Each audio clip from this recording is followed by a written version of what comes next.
रावण का अंत होने के बाद श्री राम विभीषण को यह आदेश देते हैं कि अपने ज्येष्ठ भ्राता लंकापति रावण का विधिवत अंतिम संस्कार करें। रावण का दाह संस्कार करने के बाद श्री राम के कहने पर लक्ष्मण जी लंका में जाकर विधिवत विभीषण का लंका के राजा के रूप में राज अभिषेक करते हैं।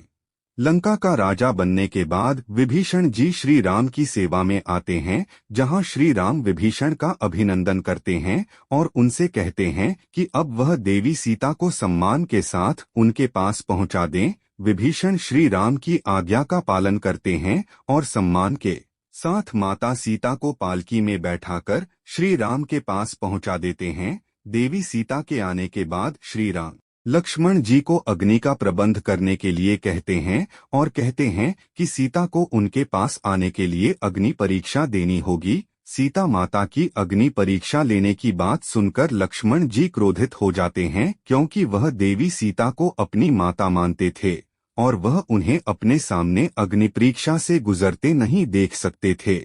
इसीलिए लक्ष्मण जी श्री राम के इस आज्ञा का विरोध करते हैं, लेकिन श्री राम के द्वारा जब लक्ष्मण जी को सच्चाई बताई जाती है तो वह उनसे सहमत हो जाते हैं और भूमि पर अग्नि का प्रबंध करते हैं। जब माता सीता पालकी से नीचे उतरती हैं तो श्री राम की तरफ बढ़ती हैं। देवी सीता को अपने तरफ आता देखकर श्री राम उन्हें अग्नि की तरफ इशारा करते हैं।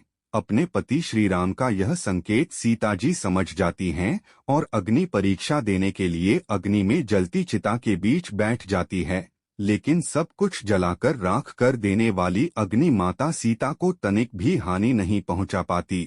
अग्नि में भी माता सीता को सकुशल देखकर वहां पर उपस्थित सभी को माता सीता के पवित्रता और पतिव्रत धर्म का साक्ष्य मिल जाता है और वे सभी उन्हें नमस्कार करते हैं। अग्नि परीक्षा से गुजरने के बाद माता सीता श्री राम के समक्ष आकर उनसे मिलती है। यहाँ सब देखकर श्री राम के पिता राजा दशरथ स्वर्ग लोक से आते हैं और श्री राम सीता और लक्ष्मण को आशीष देते हैं।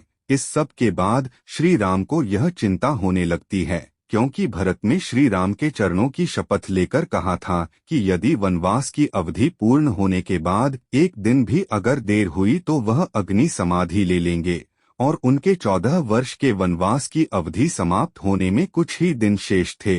अपनी चिंता का कारण श्री राम ने जब विभीषण जी को बताया तो विभीषण जी ने उन्हें इसका समाधान देते हुए रावण के पुष्पक विमान का जिक्र किया।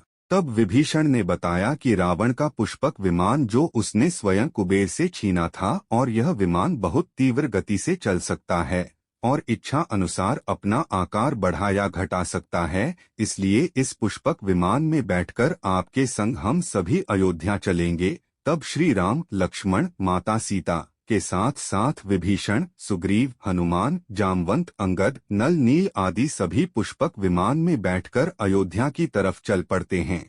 आते हुए वे रास्ते में अपने मित्र निषादराज से मिलते हैं तथा माता सीता गंगा नदी पर उतारकर गंगा नदी की पूजा करती हैं। उसी समय श्री राम हनुमान को आदेश देते हैं कि वह तुरंत जाकर भरत को उनके आने की सूचना दें।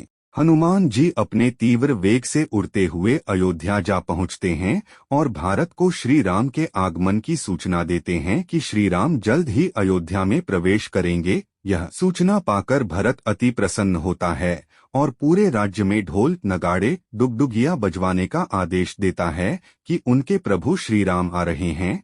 श्री राम के आने की खुशी में उस अमावस्या की रात पूरी अयोध्या नगरी को सजाया जाता है। रात्रि के समय घी के दिए जलाए जाते हैं तथा आतिशबाजी आके जाते हैं। उसी दिन से इस दिन को हम दिवाली त्योहार के रूप में मनाते हैं।